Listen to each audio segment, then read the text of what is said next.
Authorities are offering $5,000 to anyone with information leading to an arrest in an overnight gun store burglary. New at 11, RTV6's Matthew McClellan is working for you, learning how the burglars got into the store and the race against them to catch them. He joins us live from Lawrence. Matt.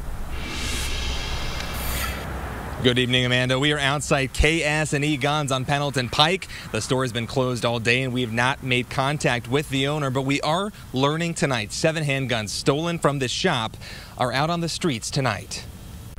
There's probably a 5-foot hole in the lower portion of the fence there. Ted Bragdon shows us where at least 2 people forced their way into the back of this store. By the service store there's probably a 4x6 kind of hole that I assume the individuals gained access to the building. He works at the auto repair shop next door, telling RTV6 this is not the first gun burglary at the store. I've been here since 1978, but probably in the last 10 years, I would say this is probably the 4th robbery there. The Bureau of Alcohol, Tobacco, Firearms, and Explosives working with police on the investigation. Historically, we find that those guns are used to trade for narcotics. They're used in other violent firearm-related crime.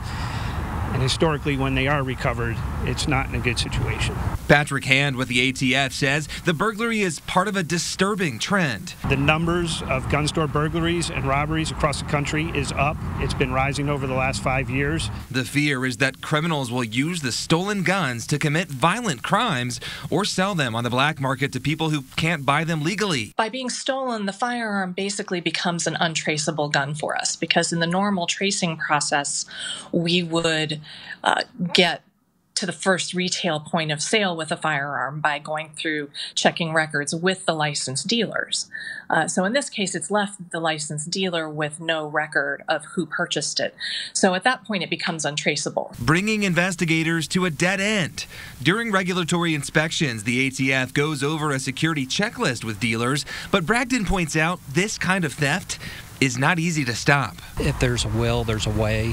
They're going to try, whether it's Fort Knox or the way it is now. To catch the criminals, the window of opportunity getting smaller by the hour. I'm sure they're probably hitting the street. They're probably already out in the street now in the wrong hands.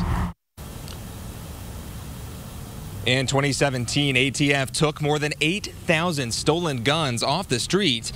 If you have any information about this crime, call ATF at 1-800-ATF-GUNS. Reporting from Pendleton Pike, Matthew McClellan, RTV6. Thank you, Matt. Raphael.